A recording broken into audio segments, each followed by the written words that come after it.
नमस्कार, मैं हूं राहुल सिन्हा और इस हफ्ते की सबसे बड़ी पॉलिटिकल डिबेट में आपका स्वागत है। बेशक दिखाई ना दे, लेकिन 2024 की लड़ाई तेज हो चुकी है। कुछ दिन बाद ही यानी 31 अगस्त को मुंबई में इंडिया की 2 दिन की बैठक होने वाली है। बड़े फैसले लिए जा सकते हैं, बड़ी रणनीति पर सहमति बन सकती है, संयोजक के नाम पर फैसला भी लिया जा सकता है। लेकिन उससे पहले बहुत से सवाल भी उठ रहे हैं। सवाल ये कि क्या इंडिया में सब कुछ ठीक ठाक है? अगर है तो महाराष्ट्र में सियासी हड़कंप क्यों है?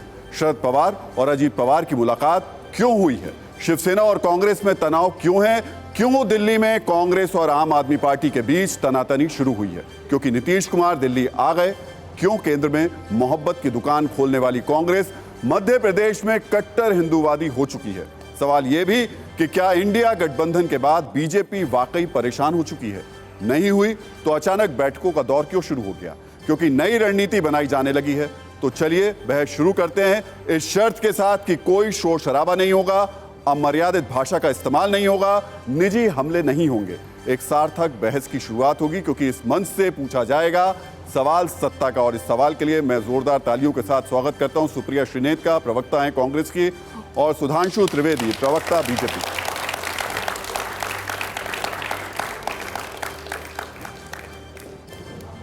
तो आज जो सवाल होंगे उसमें कुछ महत्वपूर्ण मुद्दे होंगे और उम्मीद करते हैं कि कांग्रेस और बीजेपी की तरफ से उन मुद्दों के बहुत स्पष्ट जवाब देखने को और सुनने को मिलेंगे। और साथ ही साथ ये भी उम्मीद कर रहे हैं कि शोर शराबा नहीं होगा। तो इस सवाल सत्ता के जो बहस की शुरुआत है वो 60 सेकंड के साथ आप दोनों को शुरू करते हैं। 60 सेकंड आपके पास में है। सबसे पहले एनडीए क्यों मजबूत है? 60 सेकंड आपके पास। आज की राजनीति में सबसे बड़ी चुनौती क्या है पॉलिटिशियंस के लिए? क्राइसिस ऑफ क्रेडिबिलिटी, यानी जो कहते हैं वो करते नहीं है। मगर एनडीए इसलिए मजबूत है कि मोदी जी ऐसे नेता हैं जो कहते हैं वही करते हैं और वो करके पूरा दिखा देते हैं। बल्कि हम पे तो आरोप ये है कि हम अपना एजेंडा लागू करने में लग जाते हैं। चूंकि 3 चीजें होती हैं, एक होती है नियत, एक होती है नीति और एक होता नेतृत्व। नीति, नियत और नेतृत्व तीनों में एनडीए ने पिछले 9 सालों में और इससे पूर्व के अटल जी के दौर के भी 6 सालों में जो करके दिखाया है, उसको अगर हम कहें, वो सिर्फ भारत में नहीं पूरी दुनिया में जिस ढंग से स्वीकार किया जा रहा है, विश्व के नेताओं में मोदी जी की रैंकिंग जिस ढंग से ऊपर उठती हुई आ रही है, भारत के जन जन को छोटी छोटी सुविधाएं उपलब्ध कराने से लेकर बिजली, पानी, सड़क, गैस से लेकर भारत का मान बढ़ाने तक, अगर मैं कहूं कि आज हम उस स्थिति में पहुंचे हैं 21वीं सदी में कि स्वप्न देखा था कभी जो आज हर धड़कन में है। एक नया भारत बनाने का इरादा मन में है और बढ़ रहे हैं हम प्रगति की ओर उस रफ्तार से, कर रहा है विश्व भी हमको नमन उस पार से। इसलिए एनडीए को वोट। मैं सवाल आपके पास लेकर आऊंगा क्योंकि मैंने सवाल आपसे एनडीए का पूछा था, आपने सिर्फ मोदी जी का नाम लिया। लेकिन 60 सेकंड सुप्रिया जी आपके पास में, इंडिया क्यों मजबूत है? इंडिया इसलिए मजबूत है क्योंकि इंडिया इस देश का प्रतिबिंब है। इंडिया उन सब लोगों का समूह है जो अलग अलग भाषाएं बोलते हैं, अलग वेशभूषा के लोग हैं, अलग कल्चर के लोग हैं, अलग रिलीजन के लोग हैं, और वो एक बहुत खूबसूरत गुलदस्ता इंडिया है। इंडिया इसलिए मजबूत है क्योंकि जब 2011 अप्रैल का वो दिन याद करिए, महेंद्र सिंह धोनी ने छक्का मारा था और ये सारा देश इंडिया इंडिया के नारों से गूंज रहा था, तो साबित हो गया था कि इंडिया के सामने शाश्वत काल से कोई खड़ा होता है तो शिकस्त उसकी होती है, क्योंकि इंडिया हमेशा जीतता है। इंडिया इसलिए मजबूत है क्योंकि इंडिया लोगों की आवाज है, इंडिया महिलाओं की आवाज है, इंडिया उन बच्चों की आवाज है जो अपने भविष्य की बात करना चाहते हैं, रोजगार की बात करना चाहते हैं, उन महिलाओं की आवाज है जो महंगाई से त्रस्त हैं। इंडिया उन लोगों की आवाज है जो बदसलूकी के खिलाफ खड़े होना चाहते हैं, जिनको लगता है कि मणिपुर में 2 नग्न औरतों को घुमाना और नंगा परेड कराना गलत है। इंडिया जो है वो इस देश के युवा की, इस देश के फ्यूचर की आवाज है। चलिए मैं आऊँगा सुप्रिया जी, लेकिन सुधांशु जी अब सवाल इस बात को लेकर कि आपको इतना भरोसा है कि एनडीए बहुत मजबूत है, फिर ये बेचैनी और परेशानी क्यों है? बेचैनी परेशानी आपकी मीटिंग्स के दौर से नजर आती है। बेचैनी परेशानी अभी तो चुनाव दूर दूर तक नहीं, लेकिन आपके कैंडिडेट्स घोषित कर दिए जाते हैं, ये बेचैनी क्यों? देखिए, एनडीए बना था 1998 में, आज 25 साल पूरे हो गए, नाम एनडीए ही है। यूपीए बना 2004 में, जब मनमोहन सिंह जी प्रधानमंत्री बने, और 16-17 साल में आपने उनसे प्रश्न INDIA इंडिया के बारे में पूछा ना, इसका मतलब यूपीए तो गया, यूपीए का तो क्रियाक्रम हो गया, मान लिया इन्होंने। तो हमसे बाद में बने और हमसे पहले खुद ही अपना नाम बदल लिए, तो ये अपने आप में इस बात का प्रमाण है कि अंतर क्या होता है। और एक और हम बात कहें, अभी राहुल गांधी जी ने 3 दिन पहले नेहरू मेमोरियल का नाम बदलने से कहा था, नाम बदलने से कोई फर्क नहीं पड़ता, नेहरू जी के कर्म जो है वो याद रखने वाले हैं। बिल्कुल, अच्छे बुरे कर्म अलग बात है। यही मैं उनसे कहना चाहता हूं, नाम बदलने से कर्म नहीं बदल जाते। कहा गया है कोई लाख करे चतुराई, कर्म का लेख मिटे ना रे भाई। और इसीलिए प्रधानमंत्री जी ने जब अविश्वास प्रस्ताव पर बोल रहे थे तो एक सेंटेंस बोला था ना नाम बदलने पे, वो काका हाथरसी की कविता का पुरानी पंक्ति है जो बिल्कुल फिट बैठती इन लोगों पे, कि दूर युद्ध से भागते नाम भले रणधीर, क्योंकि 2 बार छोड़ के जा चुके हैं। दूर युद्ध से भागते नाम भले रणधीर, भाग्य चंद की आज तक खोई है तकदीर। काम धाम से है नहीं नाम का सामंजस्य, आगे की लाइन में बोले दे रहा हूं, काम धाम से है नहीं नाम का सामंजस्य, किसी पार्टी के नहीं झंडा राम सदस्य। नाम बदल लेने से न बदले भाग्य की रेखा, स्वर्ण सिंह के हाथ कड़ा लोहे का देखा। इसलिए कोई ये सोचे कि नाम बदलने से कुछ बदल जाएगा तो बदलने वाला नहीं। सुधांशु जी, आपने 2004 से एनडीए का जिक्र किया, आपके पास सवाल लेकर 1998 से। हाँ, मैं सवाल लेकर 2004 में। मैं सवाल लेकर के आपके पास जरूर आऊंगा, क्योंकि सवाल महत्वपूर्ण ये है कि पिछले 9 साल से एनडीए की मीटिंग नहीं हुई और सदैव अटल पर आपको बुला करके एनडीए के नेताओं को लाना पड़ा। लेकिन सुप्रिया जी, सवाल एक आपसे भी है। एक पुरानी कहावत है कि कहीं का ईंट कहीं का रोड़ा, भानुमती ने कुनबा जोड़ा। अब ये जो कुनबा जोड़ा है ये जुट पाएगा? क्योंकि जुटने से पहले ही दिल्ली में आपका बिखरता हुआ नजर आ रहा है। सबसे पहले तो मैं कुछ बातों का जवाब देना चाहती हूं। यहां पर युवा बैठे हुए हैं। जब इंडिया नाम बोला जाता है तो आपको क्या जहन में आता है? वो तिरंगा जहन में आता है, भारत माता जहन में आती हैं, 140 करोड़ लोग जहन में आते हैं, IIT जहन में आता है, IIM जहन में आता है, एम्स जहन में आता है, इसरो जहन में आता है। इनको क्या जहन में आता है इंडिया के नाम पर? इंडियन मुजाहिदीन और गुलामी का प्रतीक ईस्ट इंडिया कंपनी। ये लोग बात करेंगे इस देश की, ये बात करेंगे इंडिया की, ये बात करेंगे भारत माता की। ये किसी की बात नहीं कर सकते हैं। इसलिए नहीं कर सकते क्योंकि ये मुद्दों की बात करने से घबराते हैं। आपने इनसे एनडीए पर सवाल पूछा, ये हमारा विश्लेषण बता रहे थे। मैं आपको छोटे से उदाहरण से ही बता देती हूँ। 2 महीने पहले मोदी जी ने, आप सबने सदन में देखा होगा, 2.5-3 महीने पहले ठोक कर सीना क्या कहा था? एक अकेला सब पर भारी। लेकिन 38 लोगों की जरूरत पड़ गई।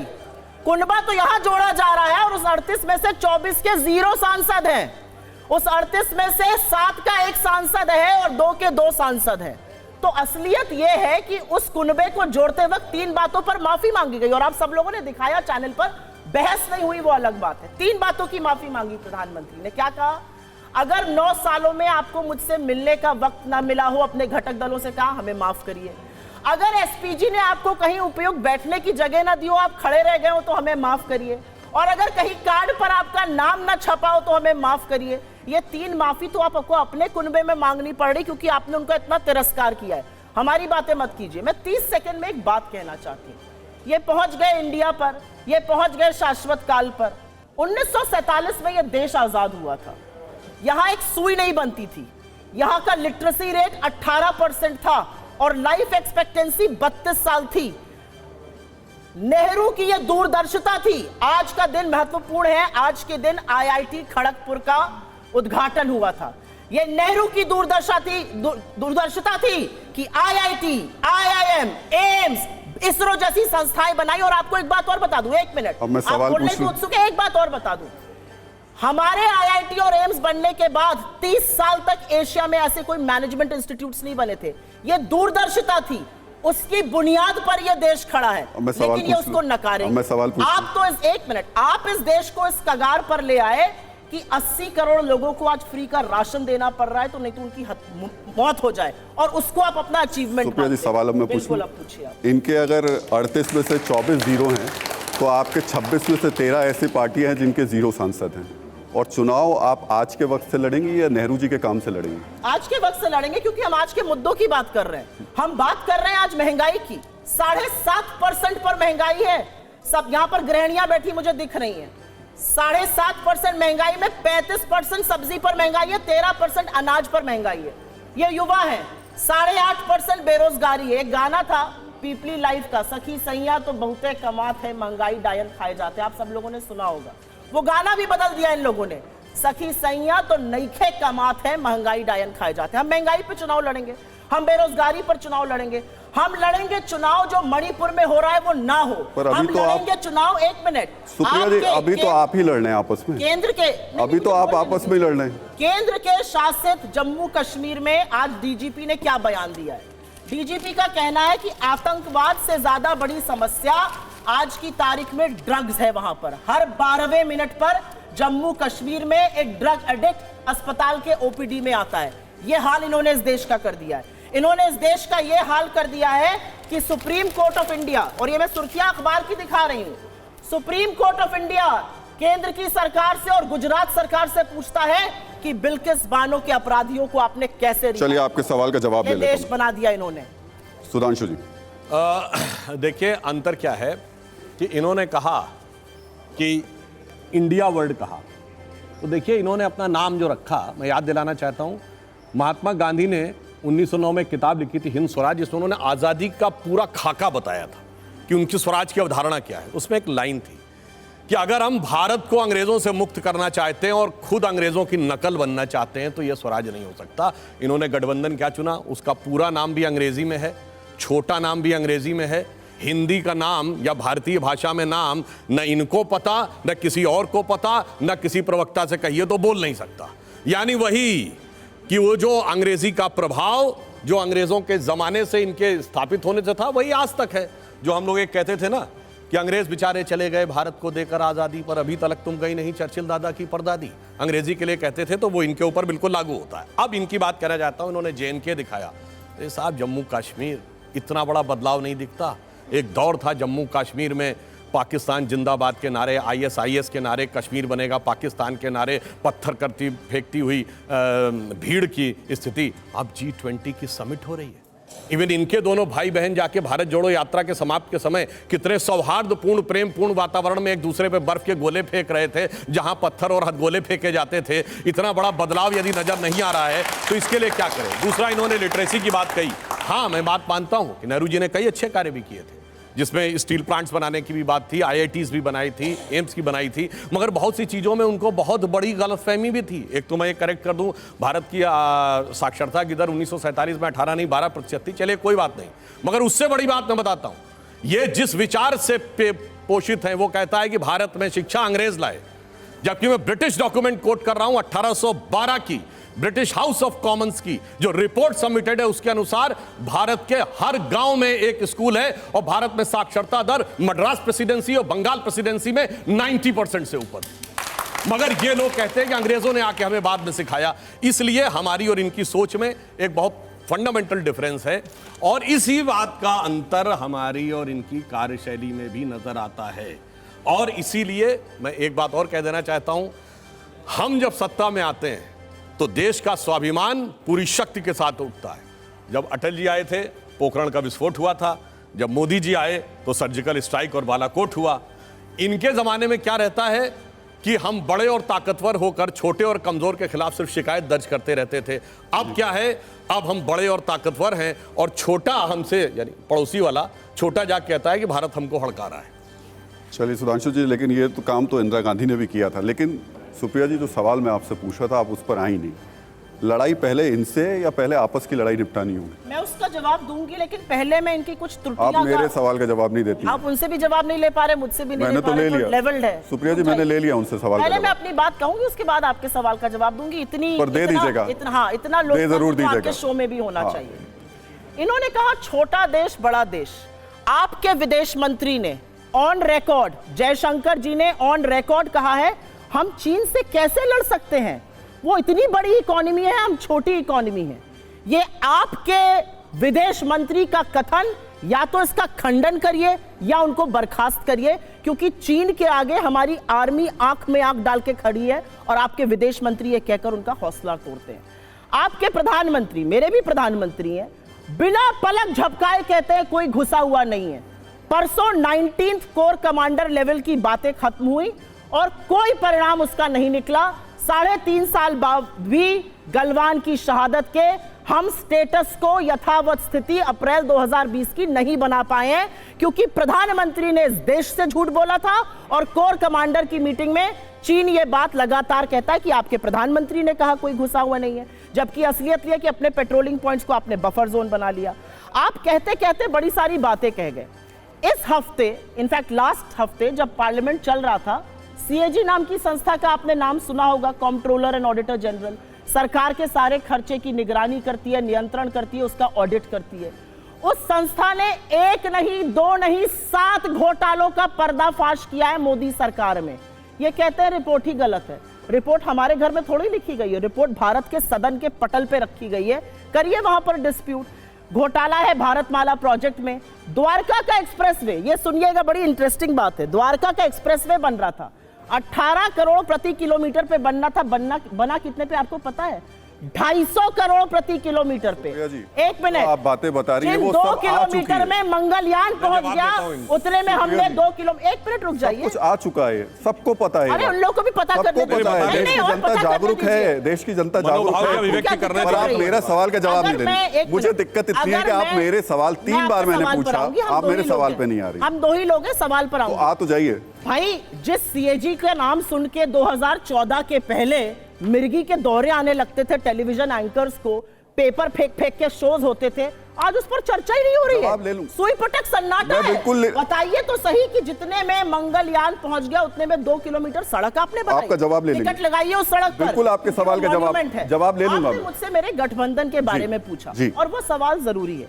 मुझे ऐसा लगता है कि हम एक थान के कटे लोग नहीं है। हमारे आपसी मतभेद जरूर हो सकते हैं, लेकिन हमारा एक विजन है, और वो विजन क्या है कि हम सब इस देश के संविधान में यकीन रखते हैं, और उसी से एक प्रश्न निकलता है। हमारा मानना है कि संविधान हर हाल में सर्वोपरि है। Prime ministers economic advisory council के चीफ हैं विवेक देबरॉय। उन्होंने एक लेख लिखा 15 अगस्त को और कहा 77वें स्वाधीनता दिवस पर कि भारत के संविधान को बदल देना चाहिए। ये कहां से बात आ रही है?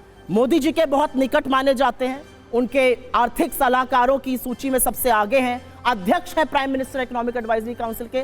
क्या यह सरकार संविधान बदलने की कोशिश कर रही है? और अगर नहीं कर रही है तो खंडन करे, क्योंकि हम वो लोग हैं जो एक साथ खड़े हैं संविधान के लिए। हमारे आपसी मतभेद जरूर होंगे। कई राज्य ऐसे हैं जहां पर कोई पार्टी बड़ी है, वहां पर हम बैक सीट लेंगे। कई राज्य ऐसे हैं जहां पर हम बड़े हैं, दूसरी पार्टी बैक सीट लेगी। मैं आपके ही सवाल का जवाब दे रही हूं। आम आदमी पार्टी से आपकी बातचीत हो पाएगी? आप ही के नेता बहुत खुल करके उनके खिलाफ बात कर रहे हैं। संदीप दीक्षित बोल रहे हैं, दिल्ली के नेता बहुत खुल के बोल रहे हैं। आपकी पंजाब यूनिट बहुत नाराज है आम आदमी पार्टी से। यही स्थिति आपको बंगाल में भी देखने को मिल रही है, जहां सीपीएम और ममता बनर्जी कुछ ऐसी ही स्थिति और इससे ज्यादा जूतम बाजार तो एनडीए में चल रहा है। चाचा भतीजे में चिराग पासवान को ले आए, चाचा जी नाराज है, कह रहे हैं किसी की औकात है मुझे हाजीपुर से ना लड़ने दे। विरोधाभासों से भरे हुए हैं। एक गुट को रखा है, उसके दूसरे घटक दल को ले आए। मेरा अपना मानना है कि अगर आपका विजन, बड़ा विजन क्या है, उस पर आप राजनीति करना चाहते हैं तो अब मैं आपसे यही अगला सवाल पूछ रहा हूं कि इंडिया के 5 बड़े मुद्दे बताइए, देश देख रहा है आपको, जिस पर आप चुनाव लड़ेंगे। 5 बड़े मुद्दे। संविधान, हर हाल में संविधान को सुरक्षित रखना, उसको सर्वोपरि रखना, हर हाल में लोकतांत्रिक संस्थाओं को, जिनको इन्होंने भाजपा का फ्रंटल बना दिया है, चाहे वो ईडी हो, सीबीआई हो, इनकम टैक्स हो, उनको सर्वोपरि इंडिपेंडेंट ऑटोनोमस रखना। महंगाई पर बात करना। आप मुनाफाखोरी नहीं कर सकते हैं अगर देश के लोग महंगाई से त्रस्त हैं। आपको पेट्रोल, डीजल, एलपीजी गैस के दाम घटाने चाहिए, आप नहीं घटा रहे हैं। बेरोजगारी इस देश का चौथा मुद्दा। मैंने लोकतांत्रिक बात करी, संविधान की बात करी, महंगाई करी, बेरोजगारी की बात करी। चौथा मुद्दा, इस देश में रोजगार इशू नंबर 1 to 10 है। अगर हम अपने युवाओं के लिए रोजगार के अवसर नहीं बना रहे, 2 करोड़ का वादा किया था, 70,000 पर्चियां बांट रहे हैं, यह असलियत है। और 5वां बड़ा मुद्दा है, जिस नफरत के बाजार को ये पनपा रहे हैं, जिन बिट्टू बजरंगियों और मोनू मानेसर को ये पनपा कर नफरत की आंधी चला रहे हैं, उसको थाम देना और मोहब्बत की दुकानें। चलिए अब सुधांशु जी, 5 बड़े मुद्दे एनडीए के जिस पर आप आगे जाएंगे। बातों को जवाब ना दूं, जवाब देते हुए भी 5 मुद्दे बता। 5 मुद्दे भी बता देते हैं, क्योंकि उतना लंबा संभाषण हुआ है तो जवाब भी देंगे। देखिए, इन्होंने सीएजी की रिपोर्ट कही, तो मैं एक टेक्निकल बात आपको बता देना चाहता हूँ। बहुत साफ बात है, सीएजी में जो भारतमाला प्रोजेक्ट में किसी भी रोड के कंस्ट्रक्शन की बात होती है, तो उसका कोई स्पेसिफिक नहीं, जेनरिक कॉस्ट होती। मैं उदाहरण से बताना चाहता हूं। ये बताइए, समुद्र के किनारे खाली सड़क पे रोड की कॉस्ट वही आएगी और दिल्ली में एक्विजिशन करने के बाद रोड की कॉस्ट वही आएगी, और वो एलिवेटेड एक्सप्रेसवे पे जिसमें 4 फ्लोर एलिवेटेड जाएगी, कॉस्ट वही आएगी। यानी ये तो कहने की बात हो गई कि भाई पर स्क्वायर फुट कॉस्ट इतनी होती, 1 मंजिल के मकान की भी उतनी होगी और 4 मंजिल के मकान की भी उतनी होगी। ऐसा तो नहीं होता है ना। इसलिए मैं इनसे कहना चाहता हूं, ये लोग एक चेरी पिकिंग करके और हल्ला मचाने की कोशिश करते हैं। हाँ, अरे भाई साथ उसी पर कह रहा हूं, कहीं सीएजी ने घोटाला स्कैम वर्ड लिखा हो तो यही बहुत बड़ी समस्या है। यही वो पॉइंट है जिस पे फंस जाते हैं कि सुप्रीम कोर्ट ने बोला चौकीदार चोर है, फिर माफी मांगनी पड़ी। सीएजी ने कहीं पर भी ये नहीं लिखा। उन्होंने कॉस्ट के, मैं स्कैम वर्ड लिखा है क्या, घोटाला वर्ड लिखा है क्या? नहीं लिखा है। कॉस्ट एस्टीमेट में आप बोल रही थी, मैं कोई बीच में डिस्टर्ब नहीं कर रहा था। और सीएजी की रिपोर्ट कहां आती है? पब्लिक अकाउंट्स कमेटी में, लोक लेखा समिति में सीएजी की रिपोर्ट आती है। उसके बाद संबंधित अधिकारियों से जवाब तलब किया जाता है। यह मुझे इसलिए पता है कि मैं खुद पीएससी का मेंबर हूं। पीएससी का चेयरमैन कौन है? अधीर रंजन चौधरी, कांग्रेस के नेता प्रतिपक्ष। तो अगर यह था तो इनको तलब करना चाहिए सीएजी को तुरंत कि साहब ये रिपोर्ट आई है, सीएजी को तलब करिए। सदन में जाते जाते पटल में आई है तो कहां? अरे भाई, पीएससी की मीटिंग सदन के दौरान नहीं होती है। पीएससी का चेयरमैन कभी भी बुला सकता है। चलिए बोलिए। तो खैर, तो अब स्थिति ये है, और हमने तो सीएजी पे कोई टिप्पणी नहीं की। युवा पीढ़ी को नहीं याद होगा, पर पुराने लोगों को याद होगा। हम लोग तो बच्चे थे जब बोफोर्स के मामले पे खरीद को लेकर तत्कालीन सीएजी ने पॉइंट आउट किया था, तो कांग्रेस जानते क्या बयान दिया था? कि इनके पैंट के नीचे हाफ पैंट है। हाफ पैंट मतलब आरएसएस वाले, मतलब अपना तो सीएजी के बारे में ये कहे थे, जबकि क्लियर कट। और बाद में वो बात सीएजी ने भी किस आधार पे कही थी? इनके फाइनेंस मिनिस्टर विश्वनाथ प्रताप सिंह ने एक जांच रिपोर्ट के आधार के ऊपर बात कही थी, यानी तथ्यात्मक बात। तो यहां ये हल्ला मचाते। अब दूसरी बात पे आता हूं, जो आपने राजनीतिक सवाल पूछा। भाई, इन्होंने कहा एक गुलदस्ता है एनडीए, मगर इस गुलदस्ते में फूल कम कांटे ज्यादा हैं। इनके लिए वो लाइन लागू होती है कि मिले ना फूल तो कांटों से दोस्ती कर ली, किसी तरह से हमने गुजर जिंदगी कर ली। और यहां एक व्यक्ति के बयान की बात नहीं है। आप खुद देखिए, आम आदमी पार्टी के तो इनकी नेता ने बयान दिया कि हम अकेले चुनाव लड़ेंगे। आम आदमी पार्टी ने कैसा भयानक बयान दिया।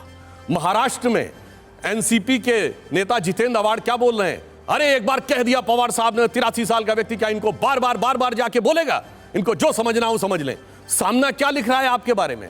पंजाब में आपके नेता कह रहे हैं कि आम आदमी पार्टी के खिलाफ हम लड़ेंगे, और अधीर रंजन चौधरी जी छोटे नेता नहीं है, नेता प्रतिपक्ष लोकसभा है। वो बंगाल में कह रहे हैं ममता बनर्जी की सरकार उनके कांग्रेस के कार्यकर्ताओं की हत्या करवा रही है। वो कोर्ट जा रहे हैं और कह रहे हैं there is no democracy in West Bengal. और बेंगलोर में आके कहते हैं नहीं, ममता बनर्जी ही साथ में चाहिए। किसके लिए? संविधान बचाने के लिए, डेमोक्रेसी बचाने के लिए। तो मुझे लगता है इतने कांटे और इतने जहर तो एक दूसरे के खिलाफ कभी नहीं रहे होंगे जितना कि ये बात करते हैं। और मैं एक और बात कह रहा हूं, इन्होंने कहा कि हम लोगों ने संविधान खत्म कर दिया, ये कर दिया। बताइए, ये राहुल गांधी की सजा सुप्रीम कोर्ट से खत्म हो गई तो लोकतंत्र खत्म हो गया इसलिए खत्म हो गई है, या लोकतंत्र जीवित है इसलिए खत्म हो गई है? अगर आप कर्नाटक जीते हैं और शानदार जीते, जबरदस्त जीते, इलेक्शन कमीशन सही काम कर रहा है इसलिए जीते, या लोकतंत्र खत्म हो गया इसलिए जीते? इसलिए पवन खेड़ा को तुरंत रिलीफ मिली कोर्ट से। किस लिए मिली?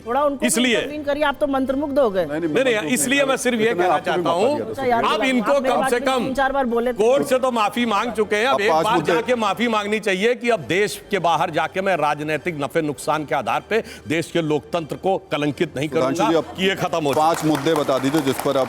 हाँ, हमारे मुद्दे बहुत साफ है। नंबर 1, जन कल्याण, यानी हर गरीब व्यक्ति को स्वतंत्रता की किरण का उजाला मिलना चाहिए। जो हम एक जमाने में कहा करते थे, उगा सूर्य कैसा कहो मुक्ति का ये उजाला करोड़ों घरों में न पहुंचा।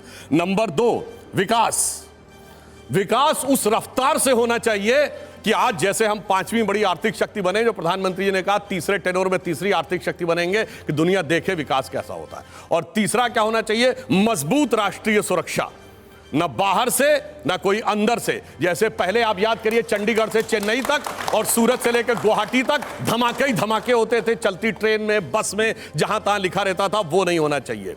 और अगला होना चाहिए राष्ट्रीय स्वाभिमान, आत्म गौरव। फिर उठता हुआ भव्य राम मंदिर देखिए, महाकाल का कॉरिडोर देखिए, केदारनाथ का उभरता हुआ मंदिर देखिए, भगवान बुद्ध की भूमि पर उठता हुआ देखिए, और उसके साथ भारत की वैश्विक प्रतिष्ठा। ये पांचों चीजें के साथ हम आगे बढ़ना चाहते हैं। अब मैं आपके पास आ रहा हूं सुप्रिया जी। हालांकि पता नहीं क्यों ऐसा हो रहा है, विपक्ष के लोग आजकल मीडिया पे ज़्यादा टारगेट करते हैं, सरकार पे कम करते हैं, लेकिन फिर भी उस 5वें जो आपने मुद्दे बताए थे उसमें मैं आपके नेताओं की एक बाइट सुनवा देता हूँ, फिर आपसे सवाल करूंगा।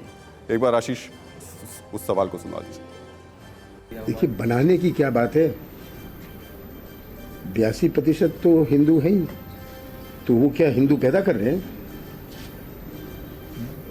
विश्व में जिस देश में इतनी बड़ी परसेंटेज में हो, वहाँ कोई बहस की बात है? ये तो है ही, 82% अगर भारत में हिंदू हैं तो हम कहें कि ये हिंदू राष्ट्र है, ये कहने की क्या आवश्यकता? ये तो आंकड़े बताते हैं। सरकार आई तो बैन करेंगे क्या बजरंग दल को? देखिए, बैन नहीं करेंगे, लेकिन बजरंग दल में कुछ अच्छे लोग भी हो सकते हैं, लेकिन जो गुंडा तत्व है, जो दंगा फसाद कराता है, ऐसे किसी भी व्यक्ति को नहीं छोड़ा जाएगा। वैसे एक तो लाइन आपने बोल दो, जो- एक लाइन आपने- अभी कमलनाथ जी का आप स्टेटमेंट दिखा रहे थे तो सुप्रिया जी के मुंह से निकल गया किसी भी बात पे ताली नहीं बजानी है। मतलब अपने पूर्व मुख्यमंत्री का बयान कितना नागवार गुजर रहा था अगर उन्होंने ये कह दिया 82% हिंदू है। सुप्रिया जी, लेकिन मैं सवाल आपसे जो पूछ रहा हूँ, आपने जो अपना 5वां मुद्दा बताया वो बिट्टू बजरंगी बताया था। आपने कहा नफरत की दुकान इन्होंने फैला रखी है। बिट्टू बजरंगी यहाँ नफरती है और मध्य प्रदेश में दिग्विजय सिंह कह रहे हैं कि बजरंग दल को बैन नहीं करेंगे। वो बजरंग दल जिसको लेकर के कर्नाटक में आपने कहा था बैन किया जाएगा, जिसको लेकर के आप चुनाव जीते भी, एक बड़ा मुद्दा भी रहा है। मध्य प्रदेश में आकर के आप अचानक कैसे हिंदूवादी, आपके नेता हिंदू राष्ट्र की बात करने लगते हैं? मैं इसका जवाब दूंगी। इन्होंने 5 मुद्दे गिनाए थे, पहले उस पर बोलूंगी। आप मेरे सवाल को पीछे कर देती हैं नहीं, हमेशा। उनकी बात आप हमेशा मेरे मुद्दों को उनको मेरी बात का जवाब देने दिया तो मुझे भी मैं देने दूंगा दीजिए। ना, पहले मैं बिल्कुल, अपनी- पर आप उन्होंने मेरे सवाल को इसका उन्होंने मतलब 5 पीछे, मुद्दे बाद में बताए। इसका मतलब सुप्रिया जी आप मेरे सवाल को पीछे रखती हैं और इनको आगे रखती ये हैं। बोल लेने दीजिए उनको जो भी। आप इनके सवाल पे दे दीजिएगा जवाब, पर पहले मेरा दे दीजिए, उसके जब बाद दे उन्होंने दीजिए। जवाब दिया था तो क्या कहा था? मेरी बात का जवाब देंगे, फिर आपके सवाल का चलिए, जवाब आप दे दिया था। दीजिए। आपने उस पर ऑब्जेक्शन नहीं किया, फिर आप कहते हैं मीडिया से हम तल्ख चलिए, क्यों कहते हैं? 3 बार आप दे इसलिए चुकी हैं, तल्ख कहते हैं। 3 बार आप दे चुकी हैं। चलिए उन्होंने फिर 5 चीजें बोली, 5 चीजें बोली। विकास उसमें से एक बोला, विकास करेंगे अपने मित्रों का, अडानी का, अंबानी का। विकास उनका होगा, विकास आपका नहीं होगा। राष्ट्रीय सुरक्षा की बात आप किस मुंह से कर रहे हैं? चीन आपके घर में घुसकर बैठा है। चीन की वजह से पेट्रोलिंग पॉइंट्स को बफर जोन बना लिया, स्ट्रेटेजिक पॉइंट से पीछे हो गए। चीन पर बोल दिया कोई घुसा हुआ नहीं है। 20 गलवान में शहादत के बाद आपने चीन का व्यापार $100 बिलियन ट्रेड डेफिसिट कर लिया। मणिपुर में हिंसा है, आज हिंसा भड़की और 2 लोगों की मौत हुई है। चिंगारी मिजोरम पहुंच गई। दिल्ली से 1 फलांग की दूरी पर हरियाणा और वहां पर गुरुग्राम तक में हिंसा हो रही है। दुकानें जलाई जा रही हैं, लोग घर छोड़कर भाग रहे हैं। आप राष्ट्रीय सुरक्षा की बात करते हैं। आपने कहा आत्मगौरव। महाकाल कॉरिडोर का नाम ना लीजिएगा प्रभु। एक आंधी आई थी और आपका भ्रष्टाचार ऐसा था कि 16 मूर्तियां उस आंधी में टूटकर ध्वस्त हो गई। ये आपके जैसे फर्जी जो धर्म के ठेकेदार बनते हैं उसमें भी पैसा बना लिया। आप आत्मगौरव की बात इसलिए मत करिएगा जब प्रधानमंत्री चीन जाते हैं और कहते हैं 2014 से पहले लोग कहते थे अरे कहां पैदा हो गए हिंदुस्तान में। ये आत्मगौरव नहीं है, ये देश का सिर झुकाना होता है, ये आत्मगौरव नहीं होता। तो आत्मगौरव की बात मत कीजिएगा। आपने मुझसे सवाल पूछा इन बयानों पर। दिग्विजय सिंह जी ने क्या कहा? जो कोई भी गुंडागर्दी करेगा या कानून को अपने हाथ में लेगा, हम उसके खिलाफ एक्शन करेंगे। हमारी कर्नाटक की सरकार को अगर लगा कि बजरंग दल के चलते वहां पर औरतों के साथ, महिलाओं के साथ गुंडागर्दी होती है, बदतमीजी होती है, तो उन्होंने कहा हम बैन करेंगे। मध्य प्रदेश की हमारी लोकल यूनिट को लगता है कि बैन करने की जरूरत नहीं है और अगर वो कुछ गुंडागर्दी करेंगे तो वो बिल्कुल एक्शन लेंगे। मैं तो कह रही हूं ना, हम यहां पर ना मोनू मानेसर के प्रवक्ता बन जाते हैं, रुक जाइए, ना बिट्टू बजरंगी के बन जाते हैं, ये बन जाते हैं। लेकिन इन लोगों को एक बात याद रखनी चाहिए, ये जो नफरती चिंटू को लगता है कि ये खड़े होंगे। बिट्टू बजरंगी को सबसे पहले डिसोन वीएचपी ने कर दिया, नूपुर शर्मा को सबसे पहले डिसोन इन्होंने कर दिया, राजा सिंह इनका सांसद तेलंगाना में था, नफरती बयान दिया था, उसको डिसोन कर दिया। दूध की मक्खी की तरह से नफरती चिंटू निकाल दिए जाएंगे जब इनका काम खत्म हो जाएगा। कमलनाथ जी और दिग्विजय सिंह के बयान से आप सहमत हैं, हाँ या ना में मुझे जवाब दें। मैं तो कह रही हूं जहां पे गुंडा एलिमेंट होगा उसको बिल्कुल बैन करना चाहिए। आई थिंक लोकल लीडरशिप, हम कठपुतली नहीं चलाते हैं। हम गुजरात में 2-2 मुख्यमंत्री, उत्तराखंड में 3-3 मुख्यमंत्री कठपुतली से नहीं बदलते हैं।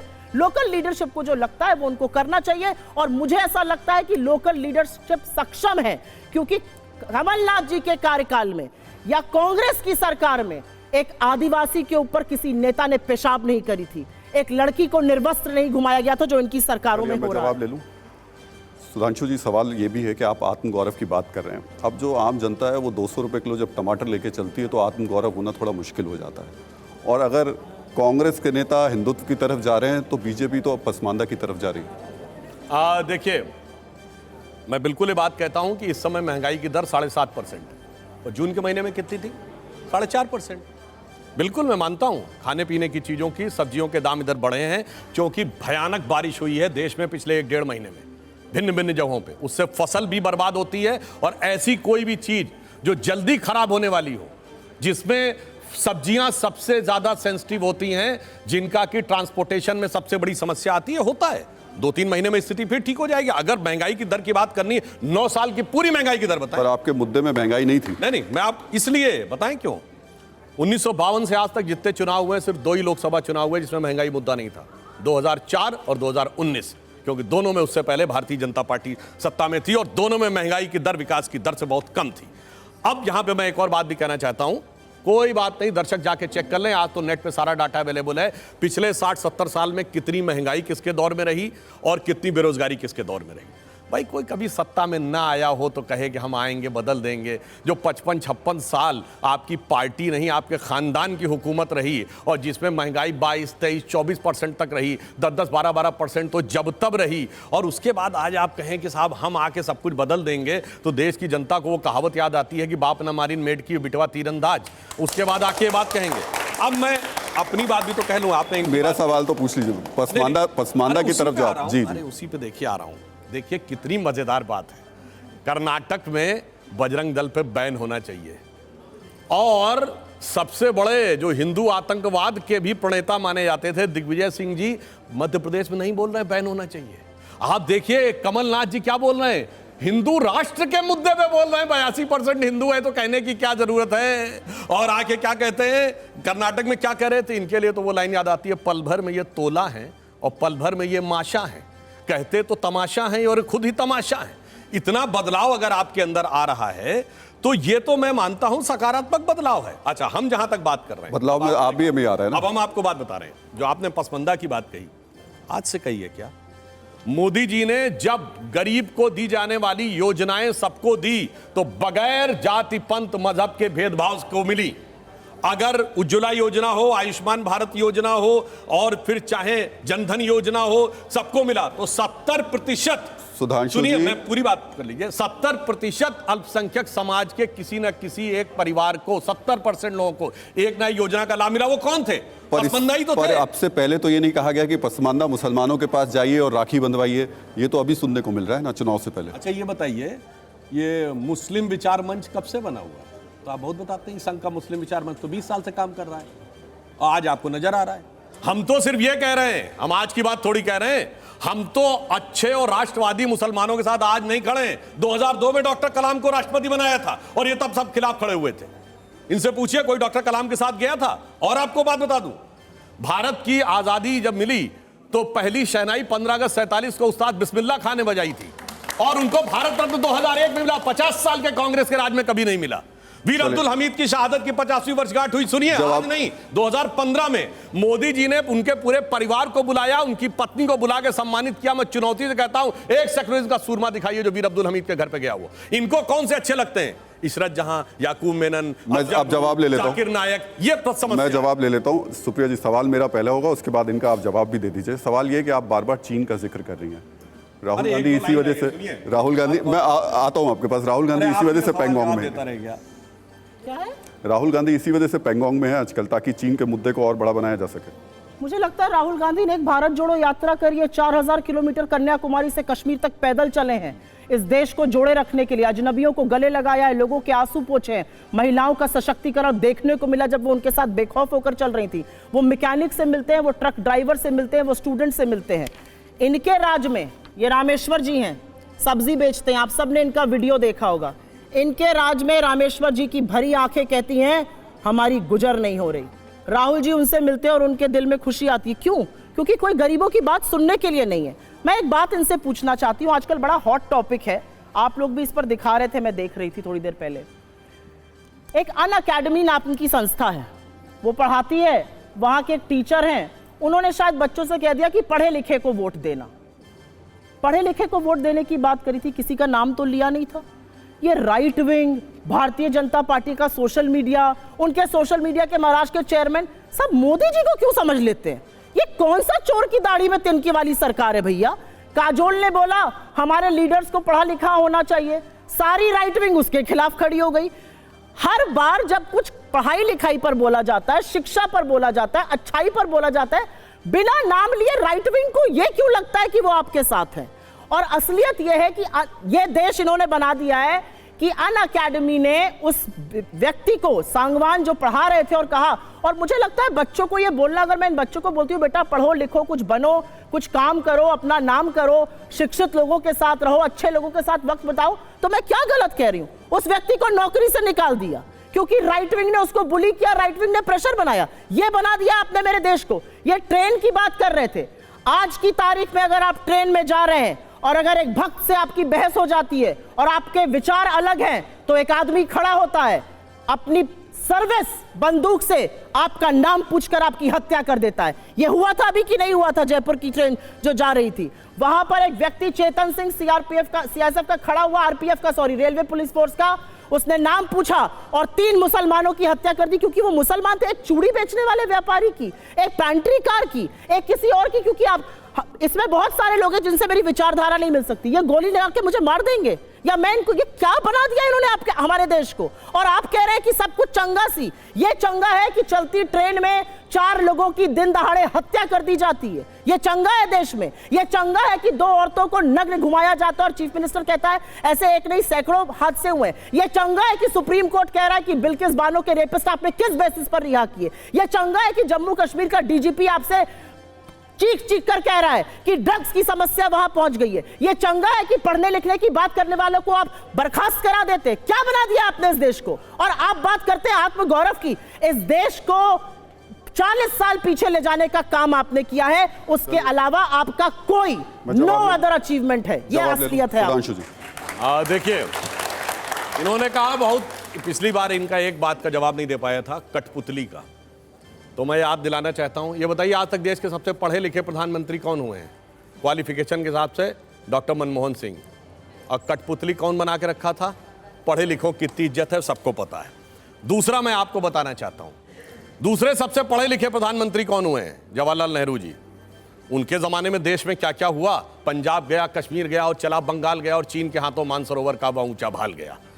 अब यह भी बताना चाहता हूं कि पढ़ने लिखने की बात तो हम लोग करते थे, मगर ये पढ़े लिखे वाला नैरेटिव दिया किसने था? आम आदमी पार्टी ने ना।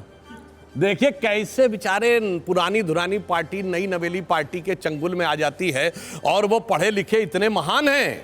मैं पढ़े लिखों का जवाब देता हूं। इनके दोनों भैया बहन अशिक्षित और की बात पर आप लोगों को क्यों, अरे भाई आप क्यों दिक्कत बोल रहे होती मैं है? कोई डिस्टर्ब नहीं कर रहा, मैं अशिक्षित शिक्षा की का बात पर उदाहरण दे रहा मोदी जी क्यों याद हूं। आते मैं हैं? शिक्षा का इसका उदाहरण जवाब दे रहा दीजिए हूं। आप। भाई राहुल गांधी जी ने कोविड को मोविड लिखा, कितने पढ़े लिखे हैं? अरे कोविड को मोविड लिखने वाले पढ़े लिखे हैं। और दूसरा उदाहरण देता हूं, अप्रैल 2021 में जब कोविड की सेकेंड वेव चरम पे थी, तो पहले आके वो दिल्ली वाले जिनका नाम ये बोल रहे हैं, उन्होंने आके क्या कहा? वैक्सीन की कमी है तो वैक्सीन सारी कंपनियों को फार्मूला क्यों नहीं दिया जाता ताकि जल्दी जल्दी वैक्सीन सबको मिल जाए? अरे वैक्सीन कोई चूरन का फार्मूला है जो सबको दे दिया जाएगा? ये पढ़ा लिखा आदमी बोल रहा है। और सुनिए, इनके दोनों भैया बहन ने भी बोला और उनका भी बयान है कि भारत सरकार ने बच्चों का वैक्सीन विदेश भेज दिया। इतना झूठ बोलने वाले लोग, अप्रैल 2021 तक जाके चेक कर लीजिए, भारत क्या दुनिया में कोई बच्चों का वैक्सीन नहीं बना था। इसलिए हम आपसे कहते हैं कि आप लोग, और ये तो वो लोग थे, देखिए गजब के पढ़े लिखे हैं। जानते क्या होता है? जब प्रधानमंत्री जी ने कहा था कि अगले प्रधानमंत्री क्यों याद आते हैं? अरे भाई याद जवाब दे दीजिए, बाकी मैं जवाब दे रहा हूं। जलेबी मत बनाइए। प्रधानमंत्री जी की क्षमता दोनों जवाब दे रहा हूं। क्यों याद 15 आते हैं अगस्त वो? जब 2020 को पता कहा नहीं कि क्या अगले दिक्कत हो साल जाती है। शुरू होने तक वैक्सीन आ जाएगी, अचानक इनको पढ़ाई लिखाई याद है। अरे ऐसे कैसे हो सकता है? अरे वो तो सेलुलर माइक्रोबायोलॉजी के एक्सपर्ट बन गए। नहीं इतनी जल्दी बनी नहीं सकती, बनी 8 देशों ने बना के दिखा दी। अब सुनिए, जब जनवरी में वैक्सीन आई, नहीं उसका सैंपल सर्वे दिखाइए, स्टैटिस्टिक्स एक्सपर्ट हो गए, फलाने हो गए, इतने कम समय में इतनी जल्दी कैसे इन्होंने इन्फ्लुएंस ड्रॉ कर लिया? दुनिया के सारे देशों में लगी। और सुनिए, इतना ही नहीं, जब राम जन्मभूमि का शिलान्यास हुआ तो ज्योतिष को अंधविश्वास कहने वाले मुहूर्त मर्मज्ञ हो गए, कहने लगे मुहूर्त नहीं ठीक है, ये नहीं ठीक है, वो नहीं ठीक है। तो आप पढ़ाई लिखाई को लेकर जो बातें करते हैं और वास्तविकता में आपके मन में जो फीलिंग है, इन दोनों बातों में बहुत बहुत भारी अंतर है। हाँ, एक बात मैं जरूर कहना चाहता हूं, अशिक्षित बात करता है तो आपको चोट क्यों पहुंचती है मन को? आप लोग क्यों परेशान हो जाते हैं? वो अशिक्षित नेताओं की बात कर रहे हैं। हाँ, तो आप बिल्कुल। लोग क्यों परेशान हो जाते हैं? हम लोग कहां परेशान होते हैं भाई? राइट विंग पर्सन हमारे यहाँ तो सबसे आप देखिए ना, आपके बीजेपी का सोशल मीडिया के लोग, आपके बीजेपी के महाराष्ट्र के लोग लगे पड़े हैं। क्यों लग रहे हैं? मोदी जी का तो नाम ही नहीं लिया जाता है, आप क्यों परेशान? भाई मैंने तो आपको उदाहरण दे दिया। आप देखिए, आप बोल रहे हैं कि मैं डिस्टर्ब नहीं कर रहा था बीच में। हमें दिक्कत नहीं, हमने तो कहा देश के सबसे पढ़े लिखे प्रधानमंत्री के साथ आपने क्या गति की?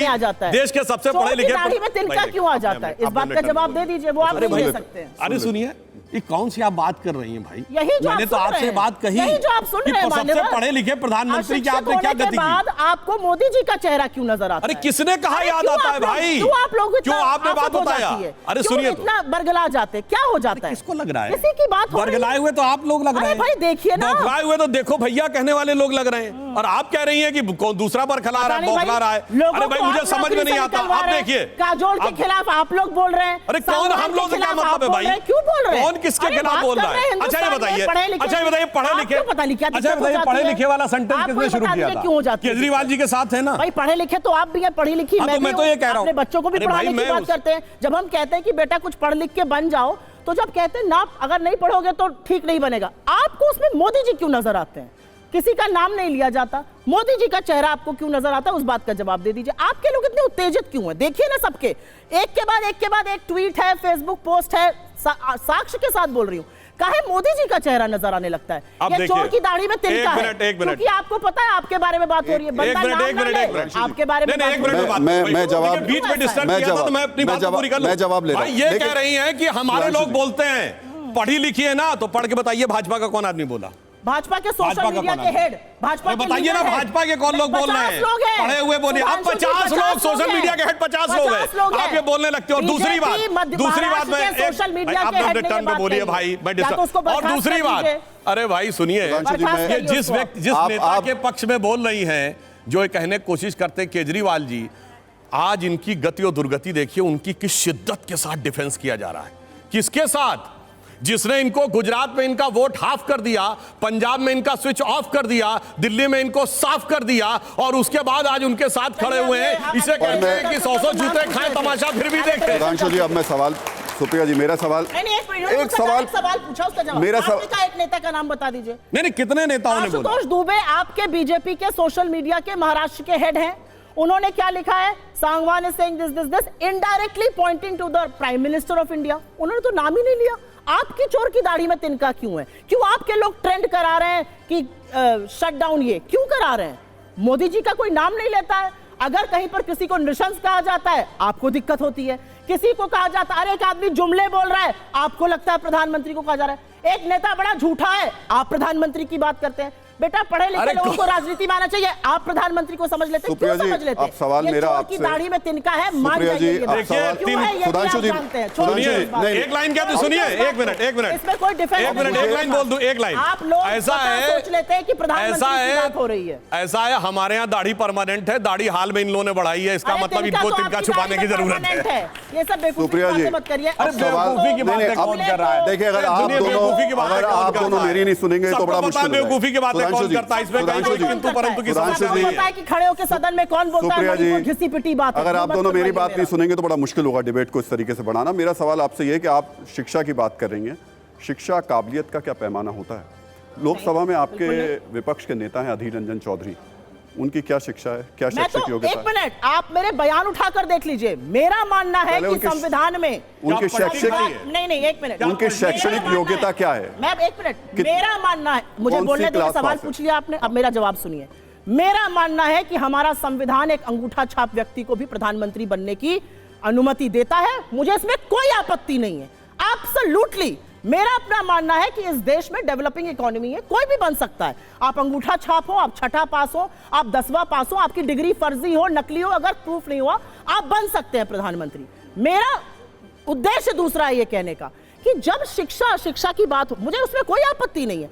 प्रधानमंत्री 10वां पास हो या प्रधानमंत्री ने वाकई में एमए किया हो या उनकी स्नातक की डिग्री फर्जी हो, मुझे वाकई में कोई दिक्कत नहीं है, क्योंकि मेरा संविधान कहता है कि अंगूठा छाप आदमी भी इस देश का प्रधानमंत्री बन सकता है। मुझे दिक्कत किस में है कि अगर कोई शिक्षा की बात करता है तो आप उसको अपने ऊपर क्यों ले लेते हैं? ये कौन सा विक्टिमहुड है?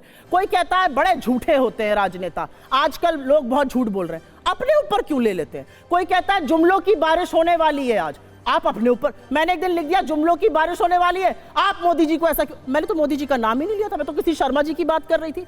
हर चीज अपने ऊपर ले लेते हैं क्योंकि चोर की दाढ़ी में तिनका है। मेरा मत है इस देश का संविधान सर्वोपरि है, मुझे कोई आपत्ति नहीं है, मुझे कोई आपत्ति नहीं है। मुझे ऐसा लगता है कि हार्वर्ड एजुकेटेड और अंगूठा छाप व्यक्ति इस संविधान को एक दिखता है, जिस संविधान को ये बदलना चाहते हैं इनके लोग बदलने पर लेट। संविधान बदलने की तैयारी कर रहे हैं क्या? वैसे तो संविधान इस देश में एक बार बदला गया था जब 42वां संविधान संशोधन लाया गया था 1976 में, और सारे लोगों के मानवाधिकार समाप्त कर दिए गए थे। पुलिस आपको पकड़ के ले जा सकती थी, आप कोर्ट भी नहीं जा सकते थे, सारे विपक्ष को जेल में डाल दिया गया था। और कैसे बदला गया था? जब इस देश के हाई कोर्ट ने एक जजमेंट दिया था कि प्रधानमंत्री के रूप में इंदिरा गांधी जी का चुनाव भ्रष्टाचार और धांधली के कारण निरस्त कर दिया था, 6 साल चुनाव लड़ने पर प्रतिबंध लगा दिया था, तब संविधान बदला गया था। तो बदलेंगे नहीं, बदल चुके हैं वाले ये लोग हैं। एक बात कहना चाहता हूं, आपने अधीर रंजन चौधरी जी के बारे में बोल के इनको कितनी इनकी, अरे भाई आपने अपने टर्न पे बोली, आप बीच में मैंने आपके नहीं बोला था। मैं कह रहा हूं अधीर रंजन चौधरी जी को बोल के आपने कैसी दुखती नस दबा दी। ये पहली बार ऐसा हुआ है जब इस देश में विश्वास मत के ऊपर बहस शुरू हुई और नेता प्रतिपक्ष ने शुरुआत नहीं की। और तो और बोलने वालों की सूची में नेता प्रतिपक्ष का नाम नहीं, अधीर रंजन चौधरी जी का। और आज खड़गे जी का बयान है कि हां सोनिया जी और राहुल जी ने मुझे बनाया है, मुझे नियुक्त किया है अध्यक्ष के रूप में, जिसको आज तक ये कहते थे लोकतांत्रिक तरीके से। और दूसरा उदाहरण मैं देना चाहता हूं, डॉक्टर मनमोहन सिंह ने प्रणब मुखर्जी जी की पुस्तक विमोचन के समय सोनिया गांधी जी की उपस्थिति में कहा कि जब मुझे प्रधानमंत्री बनने के लिए कहा गया तो मैं प्रणब दा के पास गया, मैंने कहा प्रणब दा आप मुझसे अधिक योग्य हैं। आगे उनका सेंटेंस है डॉक्टर मनमोहन सिंह का, प्रणब दा आप सबसे अधिक योग्य हैं, मगर मैडम ने मुझे कहा है। अब आप ये समझ लीजिए कि ये कोई भी व्यक्ति पद के ऊपर आ जाए, प्रधानमंत्री हो, अध्यक्ष हो, नेता प्रतिपक्ष हो, सबके साथ ये कैसा बर्ताव करते हैं और उसके बाद आके ज्ञान देते हैं। हाँ, मगर एक बात मानना पड़ेगा, इनका नेता एक मामले में बहुत पढ़ा लिखा है। ये बताइए, विदेश में जाते हैं राहुल गांधी जी, बड़ी बड़ी यूनिवर्सिटीज बुलाती हैं और वहां जाके भाषण देते हैं भारत के लोकतंत्र के खिलाफ। मैं पूछना चाहता हूं, हमारी सरकार छोड़िए, हमारी सरकार में कहेंगे कोई नहीं बुला रहा, 10 साल तक इनकी सरकार रही, भारत की किस यूनिवर्सिटी ने बुलाया था कभी राहुल गांधी जी को भाषण देने के लिए? 2004 से 14 बताइए, किसी ने नहीं बुलाया।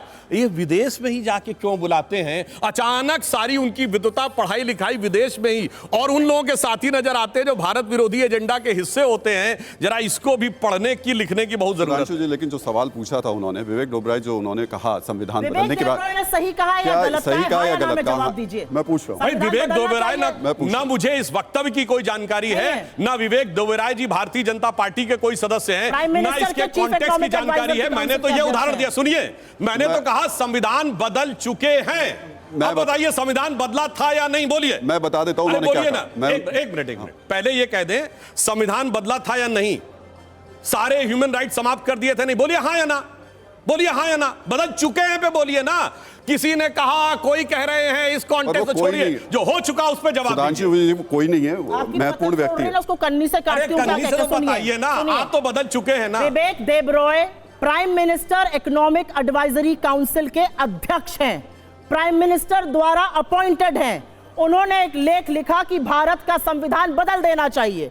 आप उसका समर्थन करते हैं या उसकी खिलाफत करते हैं? और अगर खिलाफत करते हैं तो सख्त करिए उनको, बर्खास्त करिए। जवाब ले लीजिए। एक मिनट, इन्होंने बहुत बोला, इन्होंने नेता जवाब तो लेने दीजिए। अरे एक जवाब, आप ही के सवाल का जवाब ले, आपके सवाल का जवाब ले लेते हैं, बताइए। चलिए अब मैं बताता हूं, इन्होंने तो कहा विवेक दोबराय का, सुनिए, आप ही के सवाल का जवाब। इनके नेता प्रतिपक्ष अधीर रंजन चौधरी ने 370 के ऊपर सदन के पटल पर कहा कि भारत के संविधान के अनुसार भारत सरकार को अधिकार ही नहीं है ये 370 चेंज करने का, चूंकि यूएन का मुद्दा है। बोलिए, आप सहमत है कि नहीं? ये तो आपके नेता प्रतिपक्ष का बयान है, जवाब दीजिए।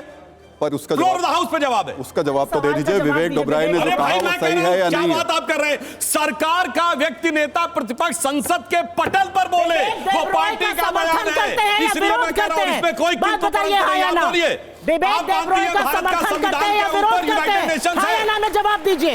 विवेक देबरॉय का समर्थन करते हैं या विरोध करते हैं संविधान पर? अधीर रंजन चौधरी का जवाब दो भाई। वो आपके नेता विवेक देबरॉय हमारी पार्टी के नेता नहीं है। अपनी पार्टी के नेता का जवाब दीजिए। बार-बार मत भागिए, चिल्लाइए मत, बार-बार मत भागिए। अपनी पार्टी के नेता का जवाब दीजिए। अधीर रंजन चौधरी जी की बहुत याद आ रही है ना आपको, तो आपकी बखिया उधेड़ती हूँ अभी। अधीर रंजन चौधरी उधरने पर्सनल काहे हो जाती भाई? अरे आपकी बात ही क्या बात जवाब दे रही हूँ। अधीर रंजन चौधरी, अरे पहले जवाब दीजिए, 370 पर उनका बयान सही था या नहीं? बोलिए हाँ या ना। आप पार्टी के प्रवक्ता हैं, बोल चुके। हाँ, चलिए अब जवाब ले लेते हैं। अधीर रंजन चौधरी जी नेता प्रतिपक्ष हैं। अधीर रंजन चौधरी जी लोकसभा में बोल रहे थे। वो बंगाली है, मुझे नहीं पता यहाँ पे कितने लोग बांग्ला भाषा जानते हैं। बांग्ला भाषा में नीरव का मतलब होता है जो व्यक्ति चुप रहता है, रणछोड़ जो चुप रहता है। अधीर रंजन चौधरी जी ने बोला मोदी जी नीरव मोदी बन गए हैं, धृतराष्ट्र बन गए हैं और लड़कियों के साथ वो हो रहा है। आप मुझे सिर्फ एक बात का जवाब दीजिए, अधीर रंजन चौधरी जी को निलंबित कैसे कर दिया आपने सदन से? आप सदन से निलंबित करते हैं विवेक देबरॉय को, आप संजय सिंह को खड़े हो जाते हैं, डेरेक ओब्रायन को। आप ऐसे कैसे कर सकते हैं? आप सदन में लोगों का निलंबन क्यों करते हैं? क्या सदन आपकी बपौती है? इस बात का जवाब दीजिए। निलंबित नहीं है। अधीर रंजन चौधरी जी को आपने निलंबित किस बेसिस पर किया, क्यों किया? यह लोकतंत्र का हत्या नहीं है तो क्या है? इस बात का जवाब दे दीजिए। और एक मिनट, बरगलाइए मत इस जनता को। इमरजेंसी कॉन्स्टिट्यूशनल प्रोविजंस में लगी थी। इमरजेंसी आपकी तरह अघोषित इमरजेंसी नहीं थी और हत्याएं नहीं हो रही थी ट्रेन में। पत्रकारों को डाला नहीं जा रहा था जेल में। अच्छा, क्योंकि उसने मुजहर की बात कर दी। कुछ ज्यादा हो गया। सुन लीजिए, आपका ज्यादा हो गया प्रभु। आज बोलने की ऐसी आजादी नहीं है कि एक व्यक्ति कहता है पढ़े लिखे को वोट दो, उसकी नौकरी चली जाती है। उत्तेजना कहीं और दिखाइएगा। ये उत्तेजना मणिपुर की नग्न लड़कियों को देखकर दिखानी चाहिए थी, शर्म आनी चाहिए। फैक्ट्स ठीक कर देता हूं मैं आपको। आप जब इमरजेंसी की जो बात कर रही हैं, उस समय पत्रकारों को जेल में डाला गया था। अरे मैं कह रही हूं, उस समय अखबारों की लाइट्स काटी गई थी। अगर आप वो फैक्ट्स गलत बोलेंगे तो मुझे, के लिए मेरे नेता ने कहा है वो गलत था। ये कह सकते हैं 10 साल से ये गलती कर रहे हैं। ये कह सकते हैं कि विवेक देबरॉय ने गलत किया संविधान बदलने की बात कर। इनकी हैसियत है बोले मणिपुर पर। 78 दिन तक इस देश का प्रधानमंत्री चुप रहता है मणिपुर पर। आपकी शर्म से आंखें नहीं झुकती हैं? वो लड़कियां आपकी बेटी हो सकती थी, आपकी बहन हो सकती थी। उनकी योनियों को, उनके स्तनों को आदमखोर की भीड़ छू रही थी। देखा है वो वीडियो आपने? बजाइए ताली इस बात पर। क्या बात करते हैं आप लोग? शर्म नहीं आती? आप महिला हैं, आपको शर्म नहीं आती कि एक और महिला के साथ क्या हुआ? आप ताली ठोकने की काम करते हैं। अब मैं जवाब दूं? अब शर्म आनी चाहिए। इन्होंने कहा था 267 पे, सुनिए, सदन की सारी कार्रवाई रोककर मणिपुर पे चर्चा की जाए। जब सदन की सारी कार्रवाई रोकने की बात थी तो दिल्ली बिल पे क्यों तैयार हो गए? राजनीति ऊपर, मणिपुर पीछे, यह हकीकत थी। और दूसरी बात, इन्होंने कहा प्रधानमंत्री जवाब देना चाहिए। प्रधानमंत्री, जबकि 267 के तहत संबंधित मंत्री यानी गृह मंत्री जवाब दें। कोई बात नहीं, आप अविश्वास प्रस्ताव लाए। मैं कहता हूं जाके दर्शकों से चेक करिए कितना परसेंट बोला विपक्षी नेताओं ने मणिपुर पे। 5% भी नहीं बोला। इसका मतलब राजनीति थी, मणिपुर के प्रति संवेदना नहीं थी। और तीसरी बात, जब प्रधानमंत्री जी मणिपुर पे बोलने के लिए आए तो भाग खड़े हुए। क्यों भाग खड़े हुए? जबकि नियम के अनुसार गौरव गोगोई ने यह प्रस्ताव रखा था। रूल यह कहता है कि जब फाइनल रिप्लाई मिल जाएगा प्राइम मिनिस्टर का, तो जिसने अविश्वास प्रस्ताव रखा है उसे एक बार रिबटल करने का मौका दिया जाएगा। वो मौका भी छोड़ दिया। और जहां तक महिलाओं की सम्मान की बात है, तो याद करिए इस देश में वो भी एक समय था जब कश्मीर में कहा गया था हिंदुओं अपने घरों को छोड़ के चले जाओ और अपनी महिलाओं को छोड़ के चले जाओ। तब उस समय कोई चू निकला था? और सुनिए, इतना ही नहीं, गिरजा टिक्कू के साथ रेप करके आरे से काट दिया गया था। और उन लोगों ने जो किया था, उस यासीन मलिक को बुलाकर प्रधानमंत्री आवास में आवभगत की गई, जिसकी बीवी इस समय जाके पाकिस्तान की कैबिनेट में शामिल हो गई है। इतना ही नहीं, इनके मुख्यमंत्री ने कहा केरल में ओमन चांडी जी, जिनकी डेथ हो गई, कि 300 लड़कियों को किस ढंग से यौन शोषण करके उनको धर्म परिवर्तन किया गया, उसका इन्होंने मजाक उड़ाया। कि अगर आपके दिल में ईमानदारी से है तो फिर चाहे कश्मीर हो या केरल, कोई भी जगह हो, चाहे राजस्थान हो या मध्य प्रदेश हो, या अभी देखिए डेरेक ओब्रायन को तो सस्पेंड नहीं किया गया। अरे वहां पे आपके कार्यकर्ताओं की हत्या हो रही है और आप डेरेक ओब्रायन का साथ दे रही हैं। इससे बड़ी शर्म की बात और क्या हो सकती है कि अपने कार्यकर्ताओं के जनाजों के ऊपर रख के भी राजनीति। सुधांशु जी, अब मैं सवाल का जवाब ले लेता हूं, लेकिन ये कहते हुए लेता हूं कि गृह मंत्री के भाषण के अलावा, गृह मंत्री के भाषण के अलावा भाषा की बात कही। अधीर रंजन चौधरी जी बांग्ला भाषी और ऐसा बचाव लेते हैं कि वो राष्ट्रपति के लिए अपमानजनक शब्द बोल गए थे, राष्ट्रपत्नी, और कभी हिंदी भाषी नहीं हूं। पहली बात तो मैं कहूं, भारत का कोई भी भाषा भाषी ऐसा नहीं है जिसको पति और पत्नी शब्द का मीनिंग ना पता हो। चलिए मान लिया उनसे गलती हो गई, मगर ये कितना हास्यास्पद है। अरे भाई अधीर रंजन चौधरी जी तो बंगला भाषी हैं। सुनिए, सोनिया गांधी जी तो इटालियन भाषी हैं, उनके मुंह से कभी ऐसी गलती नहीं निकली कि पति को पत्नी बोल दिया। मैं जवाब ले लूं? इसका मतलब ये ढकोसला है और केवल भाषा की आड़ में छुपने की। मैं आपका जवाब ले लूं, लेकिन उससे पहले मैं आपको बता दूं कि गृह मंत्री अमित शाह के अलावा मणिपुर पर आपके नेता भी जितना बोले वो भी 1-2% ही बोले, उससे ज्यादा नहीं बोले। कारण मैं बता रहा हूं। लेकिन शुक्रिया, मैं आऊंगा। अब मुझे जवाब लेने दीजिए। एक लाइन सुनिए, मुझे एक बार जवाब नहीं, मैं स्पष्ट करना चाहता हूं। अविश्वास पत्र पर सरकार के खिलाफ सवाल पूछता है विपक्ष, सरकार का काम है जवाब देना, तो जो सवाल पूछे जाएंगे सबका जवाब देंगे। इन्होंने कहा था सिर्फ मणिपुर पे बोलेंगे, सिर्फ मणिपुर पे बोलेंगे, सिर्फ मणिपुर पे यही जवाब आपसे है कि आप मणिपुर के मुद्दे को उठा रहे हैं, आप लोगों ने बहुत जोर शोर से उठाया, संवेदनशील मुद्दा है, पर जब प्रधानमंत्री जवाब दे रहे थे तभी आप लोग सबके सब बाहर चले गए। उस पर जवाब दूंगी, पाकिस्तान पर पहले बोलूंगी फिर जवाब दूंगी। बिना किसी को बताए, बिना कैबिनेट को इन्फॉर्म किए, बिन बुलाए मेहमान बनकर लाहौर बिरयानी खाने कौन गया था? इस देश के प्रधानमंत्री नरेंद्र मोदी। गलबैया नवाज शरीफ से कौन कर रहा था? इस देश के प्रधानमंत्री नरेंद्र मोदी। आज तक आईएसआई को हमारी सरजमी पर पैर रखने की अनुमति नहीं थी। पठानकोट बुलाकर आईएसआई से किसने निरीक्षण कराया? नरेंद्र मोदी जी ने। आसिया अंद्राबी, बेटी पढ़ाओ बेटी बचाओ आंदोलन का इनका चेहरा था जम्मू कश्मीर में। फौज के खिलाफ बोलती थी, बाद में पता चला पाकिस्तान के साथ मिली हुई थी। सैफुल्लाह, दुर्दांत आतंकवादी को टिकट देकर जम्मू कश्मीर में ये लड़ा रहे थे। आपने एक बात बोली, मैं उस पर बोलना नहीं चाहती थी क्योंकि महिलाओं की बात है, लेकिन आज बोल देती हूं। जब गिरजा टिक्कू का कांड हुआ था तो केंद्र में किसकी सरकार थी? विश्वनाथ प्रताप सिंह की सरकार थी, समर्थित आपके द्वारा थी।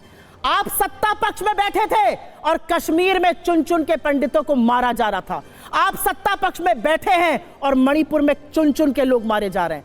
आप सत्ता पक्ष में आज भी बैठे हैं और कश्मीरी पंडित राहुल भट्ट और शीला की चुन चुन के 26 कश्मीरी पंडितों की हत्या हुई।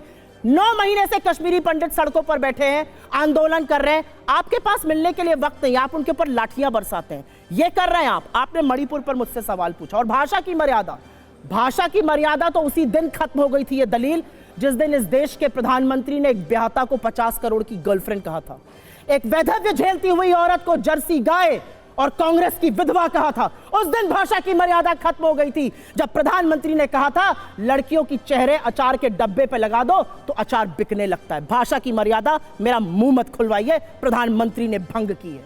आपने मणिपुर पर बोला, यह फोटो है, यह फोटो उस दिन की है जिस दिन अडानी पर सारे संसद में हंगामा था और मोदी जी को जवाब देना था। 2 घंटा 40 मिनट दोनों सदनों में बोले थे, गला सूख गया था, पानी पी रहे थे। संसद के कैमरे में यह आ गया।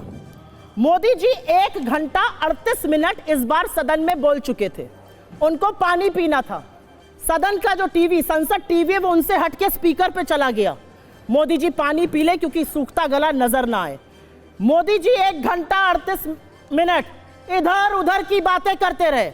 मणिपुर पर इस सदन में भी मोदी जी ने 2 घंटा 13 मिनट में सिर्फ 2 मिनट बोला और फिर चले गए इधर उधर की बात करने। 1 minute. Rahul Gandhi ji 15 minute 42 second Manipur पर बोले। देखिएगा जाके संसद टीवी को, जिसमें राहुल गांधी जी की व्यूअरशिप ज्यादा है। संसद टीवी में 15 मिनट 42 सेकंड राहुल जी बोले, 11 मिनट 8 सेकंड संसद टीवी ने ओम बिरला का चेहरा दिखाया। क्यों दिखाया यह चेहरा? यह लोकतंत्र है। एक व्यक्ति बोल रहा है, वो विपक्ष से है, आप उसको 71% टाइम स्पीकर को दिखाएंगे? ये आपने भी देखा होगा। पूछिए सवाल, क्या ऐसी मजबूरी थी? और मणिपुर पर हम इसलिए चले गए क्योंकि इस देश के प्रधानमंत्री के अंदर ये संवेदनशीलता नहीं है कि वो मणिपुर पर बोले। 2 मिनट भी बोले तो सुन लेना चाहिए। और मैं कह रहा हूं 2 मिनट भी तो कम से कम रुककर सुनते हैं कि क्या कह रहे हैं। नहीं, दूसरा बड़ा महत्वपूर्ण, आपके नेता भी जब खड़े हुए तो 15 मिनट तक वो भारत जोड़ो यात्रा की बात करते रहे। शुरुआत में उम्मीद कर रहे थे कि राहुल गांधी आएंगे, मणिपुर पर बहुत तथ्यों के साथ बात कर सकते थे। आज जो आप बता रही हैं वो बहुत बेहतर बता रही हैं, वो चीज राहुल गांधी बता सकते थे। सेकंड बोले, 71% टाइम ओम बिरला का चेहरा हमने क्यों देखा? राहुल गांधी से बेहतर भाषण तो गौरव गोगोई के पास में था। उन्होंने बहुत मानना है, मेरा मानना ये नहीं है।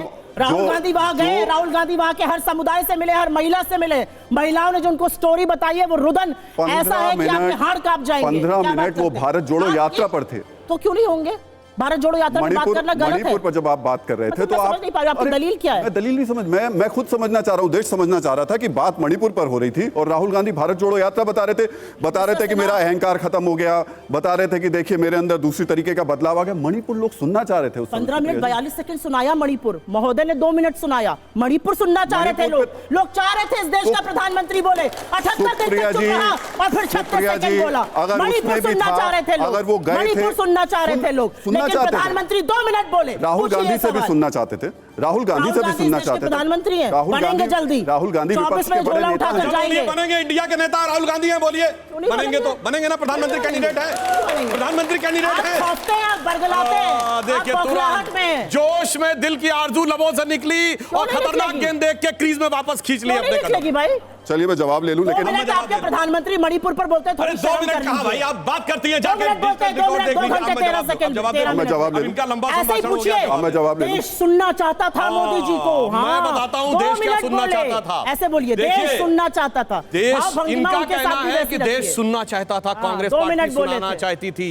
जब अविश्वास प्रस्ताव के ऊपर लिस्ट दी गई वक्ताओं की तो पहला नाम किसका था? राहुल गांधी जी का। देश सुनना चाहता था, आखिरी सुबेरे सुबेरे नाम वापस ले लिया राहुल गांधी जी का, गौरव गोगोई का आगे कर दिया। भाई क्यों वापस ले लिया? राहुल गांधी को इस लायक नहीं समझा कि मणिपुर पे बोले, या मणिपुर के संवेदनशील मुद्दे को इस लायक नहीं समझा कि आपके युवराज उसके ऊपर बोले। और उससे दुखद बात क्या है कि जब यह संसदीय कार्य मंत्री ने कहा कि सूची में तो कांग्रेस पार्टी ने राहुल गांधी का नाम पहले वक्ता के रूप में दिया था और गौरव गोगोई बोल रहे हैं, तो अधीर रंजन चौधरी जी क्या बोले? तो हमने गुगली मार दी। यानी हमने, इसका मतलब पूर्वोत्तर का एक सांसद आपके लिए राहुल गांधी को कवर फायर देने के लिए, उनके सब्स्टिट्यूट के लिए, उनकी स्टेपनी के लिए, यह आपके मन में संवेदनशीलता थी। और एक और बात कहना चाहता हूं, ये लोग जिस भी प्रकार की बातें करने का प्रयास करते हैं मणिपुर के ऊपर, प्रधानमंत्री संसद का सत्र शुरू होने से पहले बोले, अविश्वास प्रस्ताव के दौरान बोले, 36 सेकंड नहीं, अभी 15 अगस्त में ही बोले कि आप बोल रहे थे, मैंने कोई डिस्टर्ब नहीं किया। अब मैं इनके दूसरे मुद्दे में बताता हूं। ये बहुत कहते हैं अडानी अडानी, इतना हल्ला मचाते थे। मात्र 6 महीने पहले के फुटेज देखिए, LIC डूब गया एकदम, उस समय मिडिल क्लास की पूरी पॉलिसी डूब गई, SBI डूब गया। आज मैं जवाब देखिए, आपने सारी बात तो बोला, अब आपका स्टेप बाय स्टेप जवाब दे रहा हूं। आज जाके चेक करिए, LIC ने ऑल टाइम हाईएस्ट प्रॉफिट दर्ज किया है।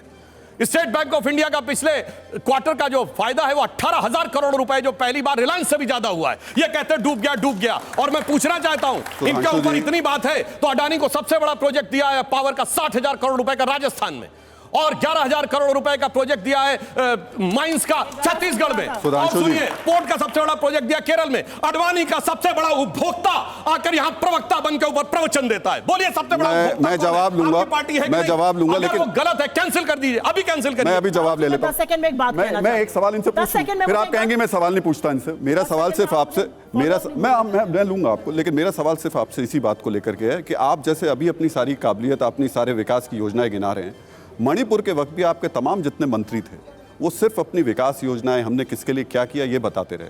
लेकिन मणिपुर उनके भाषणों के मुश्किल से बीच में कहीं आया और आकर के चला। किसने कहा? गृह मंत्री जी ने सिर्फ गृह मंत्री को छोड़ के, सिर्फ गृह मंत्री को छोड़ के, मैं फिर बोल रहा हूं, सिर्फ गृह मंत्री को छोड़ के सबने दिया, प्रधानमंत्री जी ने भी दिया है। और विभाग किसका है? गृह मंत्री जी का है ना। गृह मंत्री ने कितने विस्तार से सारी बात बताई। और मैं कहना चाहता हूं, हमारी सरकार 2018 में आई, मई 2023 में यह घटना हुई, 6.5 साल कोई मणिपुर में ब्लॉकेड हुआ हो तो बताइए। और उससे पहले कोई 6 साल बता दीजिए मणिपुर में ब्लॉकेड ना हुआ हो। कोई 6 साल बताइए जो arm force special power act ना लगाओ। कोई बताइए उस जमाने में, जिस जमाने में मणिपुर में हत्याएं ना हुई हो। सिर्फ हमारे दौर में। एक लाइन और पूरी कर दूं, और देखिए इतना ही नहीं, मणिपुर में पहली बार गुड्स ट्रेन पहुंची हमारे जमाने में, त्रिपुरा में ट्रेन पहुंची हमारे जमाने में, सिक्किम में एयरपोर्ट पहुंचा हमारे जमाने में, अरुणाचल और असम में पुल बना हमारे जमाने में, और हमारे प्रधानमंत्री मोदी जी 50 बार नॉर्थ ईस्ट गए। मनमोहन सिंह जी असम से सांसद रह के 5 बार गए हो तो बताइए फिर योजनाओं पे आ गए। बताइए सुप्रिया जी। मणिपुर की बात करने से पहले अपने मुंह पर ताला लगा लीजिए और हाथ जोड़कर माफी मांगिए। अच्छा, मणिपुर विधानसभा में भी अविश्वास का प्रस्ताव लाइए, आपके क्यों नहीं ला रहे हैं? सीएम से खिलाफ है तो लाइए, चुनौती दे रहा हूं ना, लाइए। यही नाटक करना है, दिल्ली में आके हल्ला मचाना, मणिपुर में नहीं बोलना। जवाब ले लेते हैं जी। भारतीय जनता पार्टी और इनके घटक दल के 2 सांसद हैं मणिपुर से, 2 लोकसभा सीट है, 2 सांसद हैं। उन 2 सांसदों को नहीं बोलने दिया गया लोकसभा में, उन्होंने वक्तव्य दिया, हमारे हाथ बांध दिए गए, भारतीय जनता पार्टी ने हमें बोलने नहीं दिया। मणिपुर की आवाज को आप ही के अपने सदन में दबा दिया, क्यों नहीं बोलने दिया गया? मणिपुर में आपका एमएलए वक्तव्य देता है कि राज्य प्रायोजित हिंसा हो रही है। मणिपुर में आपके एक एमएलए लकवाग्रस्त बिस्तर पे पड़ा है क्योंकि हिंसा थी। मणिपुर प्रधानमंत्री फ्रांस जाएंगे, अमेरिका जाएंगे, खाड़ी जाएंगे, इजिप्ट जाएंगे, उनका हवाई जहाज सिर्फ एक रूट पर नहीं जाएगा और वो है मणिपुर। 100 दिन के ऊपर से मणिपुर जल रहा है। एक मिनट, आपने चौके छौओं की बात करी। LIC तो नहीं किया। 6% डाउन है एक साल में। फाइनेंस का ज्ञान लेकर तब आइएगा यहाँ पर। LIC हाईएस्ट प्रॉफिट दर्ज किया मणिपुर पर आपने जो बेशर्मी इस देश के सामने करी है और जिस देश ने अब देखा है वक्त वो खत्म हो सबने चुका देखा है। ये इस याद वजह से रखिएगा। मैं उम्मीद करता हूं कि अब दोबारा जब हम लोग मिलेंगे तो फिर इस डिबेट को जरूर कंटिन्यू रखेंगे, क्योंकि ये डिबेट हम लगातार चल रहे हैं, लेकिन आज का वक्त यहीं खत्म हो गया है। लेकिन ये बहस चलती रहेगी। अगले हफ्ते फिर इसी मंच से पूछेंगे सवाल सत्ता का। सिर्फ मैं ही क्यों, मैं अपने हर दर्शक को ये सवाल पूछने का पूरा मौका देता रहूंगा और इसके लिए आप भी अपने संदेश या वीडियो हमें सोशल मीडिया पे भेज सकते हैं और मैं इसी मंच से आपके नाम लेकर के और आपके शहर के साथ वो सवाल पूछूंगा। आपको अपने सवाल के लिए #AskRahulSinha और #सवाल-सत्ता का इस्तेमाल करना है और इसको आप ट्विटर पर, फेसबुक पर या इंस्टा पर ट्वीट कर सकते हैं, पोस्ट कर सकते हैं। हम आपके सवालों को आसानी से फिल्टर कर पाएंगे और उसके बाद में पूछ पाएंगे। बहुत बहुत धन्यवाद।